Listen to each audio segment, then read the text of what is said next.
মমতা ব্যানার্জি 2 কোটি টাকা দিচ্ছে, টাকাটা যাচ্ছে কোথায়? ডাক্তাররা কি করছে? ডাক্তাররা টাকা খায়, ঘরে থাকতে মেশিনগুলো বিক্রি করছে। ডাক্তাররা সব বাচ্চা চিকিৎসা রাখতে পারছে না। বিনা চিকিৎসায় শিশু মৃত্যুর অভিযোগে শনিবার সকালে রীতিমতো উত্তপ্ত হয়ে উঠল বহরমপুরে মুর্শিদাবাদ মেডিকেল কলেজ হাসপাতাল চত্বর। পরিস্থিতি সামাল দিতে ঘটনাস্থলে পৌঁছায় বহরমপুর থানার পুলিশ। মৃত শিশুর পরিবার সদস্যদের অভিযোগ, শুক্রবার বিকেলে সামান্য জ্বরে আক্রান্ত শিশুকে মেডিকেল কলেজ হাসপাতালে ভর্তি করার পর থেকে তার কোনো রকম চিকিৎসা করা হয়নি। অন্যদিকে 3 বছরের অসুস্থ শিশুর কাছে তার পরিবার সদস্যদেরও যেতে দেওয়া হয়নি। কর্তব্যরত চিকিৎসকদের তরফ থেকে আজ ভোরে জানানো হয় শিশুটির মৃত্যু হয়েছে। মূলত সম্পূর্ণ ঘটনায় মেডিকেল কলেজ হাসপাতালের মতো জায়গায় কেন বিনা চিকিৎসায় মৃত্যু হবে? কোনো শিশুর হাসপাতাল কর্তৃপক্ষের বিরুদ্ধে মূলত এই অভিযোগই তুলেছেন মৃত শিশুটির পরিবার সদস্যরা। ঘটনায় মৃত শিশু বহরমপুর থানার রাজধরপাড়া এলাকার বাসিন্দা বলে জানা গিয়েছে।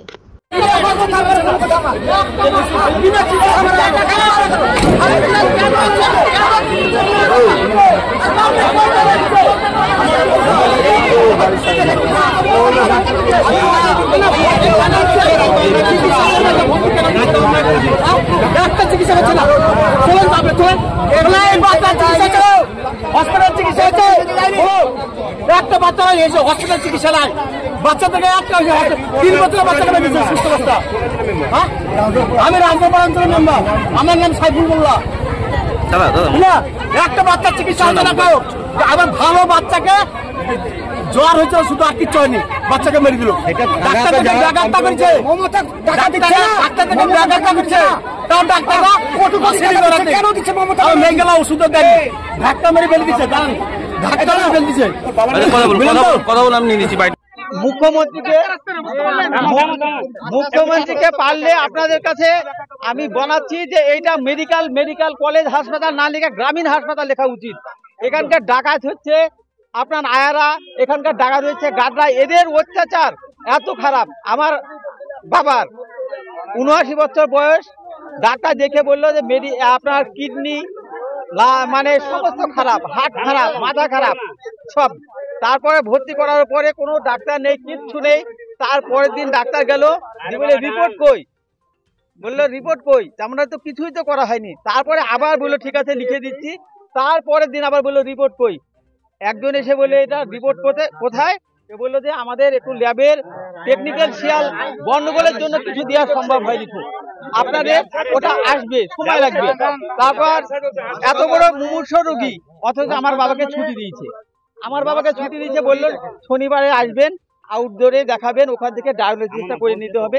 তাহলে যে রোগীর ডায়ালিসিসের প্রয়োজন সেই রোগীকে আর 10 দিন আগে ভর্তি করেছি, অথচ বলেছে যে আপনারা আগামী শনিবারে ছাড়া আমাদের ডেটও নেই, আমাদের আউটডোরে করলেও যেটা হবে, এখনো করলেও সেটা হবে, আপনারা শনিবারে আসবেন। আজকে শনিবারে এসেছি, হবে কিনা জানিনি।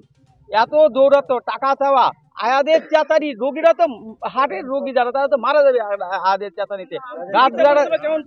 একদম না, গ্রামীণ হাসপাতাল হওয়া দরকার। পুরো ডাক্তার নেই, 24 ঘন্টার মধ্যে একটা ডাক্তার থাকে না। সব 35 বছরের এরা দুনিয়াতে ইন্টার্নশিপে থাকে, তারা কি ইন্টার্নশিপে থাকে কিন্তু তারাও জানি না। কোনো একটা সিনিয়র ডাক্তার, একটা বয়স্ক ডাক্তার দেখিনি। 40-এর নিচে 2-একটা ডাক্তার এদিকে ঘোরাঘুরি করে।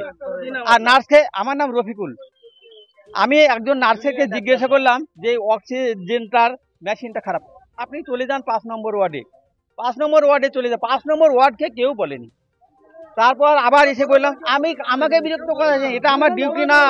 একটা নার্সের অক্সিজেনটাকে ঠিক করে দেওয়ার জিনিস না। বাবার শ্বাসকষ্টের রোগী, হার্টের রোগী, কিডনির সমস্যা, মাথার সমস্যা, তো কি বলবো? সেই জন্য আমি অনুরোধ করছি মুখ্যমন্ত্রীকে, আপনি বিশেষ করে মুর্শিদাবাদ মেডিকেল কলেজ না লিখে গ্রামীণ হাসপাতাল লিখে দিন। মানুষ মারা যাওয়ার যন্ত্র, এখানে ডাকাত আর দালাল। রাত্রিতে যদি রোগীর পরিবারদের জন্য মদঘোর এখানে এসে একদম জড়ো হয়, যাকে ধরে বলে এই তুই আমার চাবি চুরি করেছিস, এই আমার টাকা চুরি করিস, ধরে নিয়ে চলে যাচ্ছে, 500-400 টাকা করে নিচ্ছে। সব জানে এখানকার লোক। এরা দালালি খায় কিনা আমাদের জানা নেই, কিন্তু এদের অত্যাচারে সন্ধ্যার পরে মাতালদের অত্যাচার আপনি ভাবতে পারবেন না, একদম মানে আতঙ্কিত। এটা গ্রামীণ হাসপাতাল লিখে দিন মমতা ব্যানার্জি, আপনি মুখ্যমন্ত্রী, আপনার কাছে অনুরোধ, আপনি দিদি, আপনি সবার গরিবের সহায় মুর্শিদাবাদ কলেজ অ্যান্ড হসপিটাল থেকে বাদ দিয়ে গ্রামীণ হাসপাতাল লিখুন। এখানকার কোনো কিছু নেই, দয়া করে মানুষ মারা যাবে প্রতিদিন মারা যাচ্ছে, এখানে মৃত্যুর সংখ্যা। শিশুটা আমি যদিও ওর বাবার নাম জানি না বা মামার নাম জানি না, 4টের সময় ভর্তি হয়। 4টের সময় ভর্তি হওয়ার পরে যে ওকে ডাক্তার যে পরিষেবাটা দেবে সেটা কোনো লোক নেই। আর দ্বিতীয়ত যে মানে এই গার্জেন পক্ষ যাতে যাচ্ছিল এদেরকে যেতে দেওয়া হয়নি, কারণ সে ডাক্তার কিন্তু বলতে পারে যে আমি আমার ছেলেকে দেখাবো, আমি ডাক্তার খুঁজি বা নাচ খুঁজি, এরকম কোনো সিচুয়েশন নেই। আমি চাইছি যে এটা বাস্তব কথা বলতে গেলে অবশ্যই একদম 100% গ্যারান্টি, গাফিলতি অবশ্যই আছে, নাহলে এরকম সিচুয়েশন হবে না। আমি জানি একটা বয়স্ক লোক মারা গেলে কোনো অসুবিধা হয় না, সেটা প্রাপ্ত বয়স্ক মরতেই পারে, কিন্তু 3 বছরের বাচ্চা সেটা মারা যায় কিভাবে? চিকিৎসা হবে। আপনি যে কোনো জায়গায়, আপনি বম্বে বলেন, যে কোনো জায়গায় যাবেন, বাচ্চাদের চিকিৎসা সবসময় আগে, কিন্তু বাচ্চাটা কেন চিকিৎসা হলো না? বাচ্চাটা তো মানে চিকিৎসা হওয়াই মারা গেল, এটা তো সবাই বলবে, আমি নয়। প্রত্যেকে চাইছে যে এটা চিকিৎসাটা ভালোভাবে হওয়াটাই অবশ্যই দরকার। আমার নাম কামাজউদ্দিন শেখ, আমার স্ত্রীও ভর্তি আছে এখানটায়।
আপনাদের শহর বেলডাঙ্গা ফুলবাসতলায় ফার্নিচার জগতের একমাত্র প্রতিষ্ঠান শুভ বেডিং অ্যান্ড স্টিল ফার্নিচার, ফুলবাসতলা, সাঁকোর দক্ষিণ দিকে, আমতলা রোড, বেলডাঙ্গা, মুর্শিদাবাদ। শোরুমে পাচ্ছেন নামি দামি ব্র্যান্ডেড কোম্পানি শোকেস, আলনা, আলমারি, sofa, dressing table, dining table, tea table, computer রাখার টেবিল, চেয়ার, কার্লন সিলিপল গদি এবং ফার্নিচারের যাবতীয় সামগ্রী সুলভ মূল্যে পাওয়া